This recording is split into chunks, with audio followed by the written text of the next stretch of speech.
Bonjour à vous, chers choisis de Jésus. Débutons cet entretien en récitant la belle prière de Saint François d'Assise qui a été publicisée par le cardinal Sweeney et que je récite depuis maintenant 40 ans.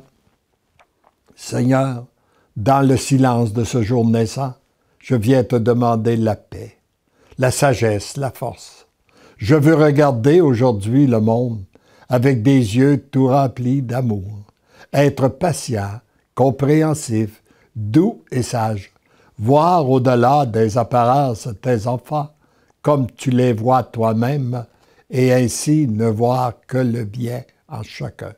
Ferme mes oreilles à toute calomnie, garde ma langue de toute malveillance, que seules les pensées qui bénissent demeurent en mon esprit. Que je sois si bienveillant, si joyeux, que tous ceux qui m'approchent sentent ta présence. Revêt-moi de ta beauté, Seigneur, et qu'au long de ce jour, je te révèle. Le message numéro 2 du 3e volume a comme titre « Dieu n'est pas un menteur. Ce qu'il dit, il le fait ». Un jour que j'assistais, en assistant à la messe, il y avait la lecture de Saint Paul à titre, 1-2, qui dit « Dans l'espérance de la vie éternelle promise avant tous les siècles par le Dieu qui ne ment pas.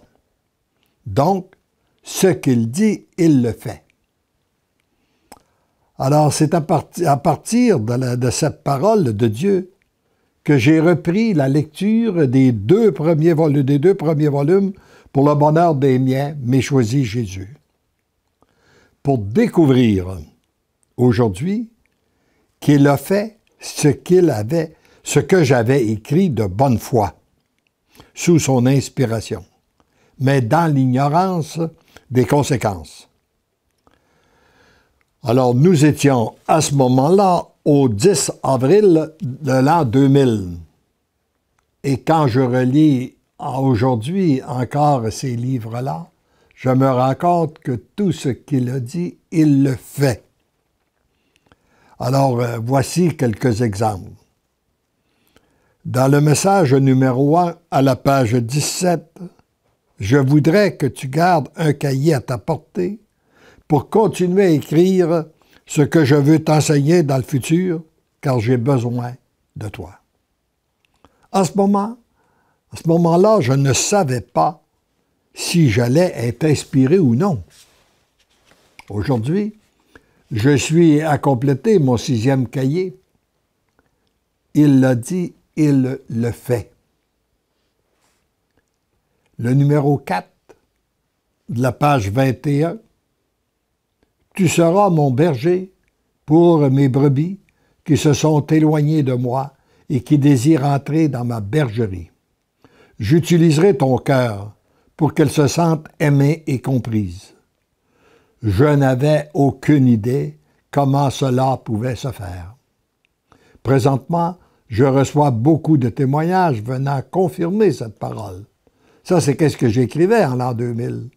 Mais aujourd'hui, les témoignages se sont multipliés et les volumes se sont multipliés avec le site Internet, plus d'1 million de j'aime sur Facebook, plus de 8000 personnes qui reçoivent la pensée du jour, etc., etc. Le Seigneur, il l'a dit, il le fait, sans avoir fait, moi, de mon côté, aucune démarche pour donner une conférence ou donner des retraites. Je n'ai fait que répondre à l'appel que j'ai reçu. Un autre exemple. Dans le numéro 9 de la page 29 du premier volume, « Je te choisis pour faire partie de mon armée qui va à la conquête d'autres cœurs. » Et puis, là, j'avais dit, pour cette parole et les autres qui vont suivre, je vous laisse à votre jugement. pour en vérifier la réalisation, sauf bien sûr ce qui m'engage, c'est ce qui engage ma seule personne. Alors donc, cette armée, actuellement, elle est réellement bel et bien en marche. Plus nous avançons, plus il y a des gens qui donnent leur oui total, inconditionnel et irrévocable. J'entends régulièrement et je reçois régulièrement des courriels ou du courrier, des gens qui me disent, ou verbalement même, des gens qui me disent « Merci d'avoir donné ton oui, car à la suite de ton oui, moi j'ai donné le mien et ma vie est transformée. » Et à la suite des oui de ces personnes-là, le Seigneur s'en sert pour aller rejoindre d'autres personnes. Et vous avez plusieurs autres exemples qu'on pourrait continuer en passant tous les 3 volumes pour se rendre compte que ce qu'il a dit, il le fait. Et ceci doit nous inviter à changer notre confiance. Pour moi, la grande distinction qu'il y a entre la civilisation du 20e siècle que nous avons connue, où on a voulu se construire sans Dieu, construire un monde sans Dieu, et ce monde-là, on s'aperçoit bien qu'il n'y a pas d'avenir, alors que nous entrons dans la civilisation de l'amour telle qu'elle a été annoncée par le pape Paul VI, repris à maintes et maintes reprises par Jean-Paul II, Benoît XVI, pape François. Alors, et ce qui a changé d'abord, c'est notre confiance. Dans le passé, nous avons mis toute notre confiance dans l'humain. Et aujourd'hui, on doit mettre toute notre confiance en Dieu, en sachant qu'il va passer par les humains. Mais c'est en lui d'abord que nous donnons notre confiance. Et nous pouvons lui faire, alors que nous sommes souvent témoins des déceptions qu'on leur reçoit de nos gens politiques, ils nous avaient dit qu'ils feraient des choses, ils ne le font pas, etc., etc. Eh bien, quand on met notre confiance en Dieu, ce qu'il dit, il le fait.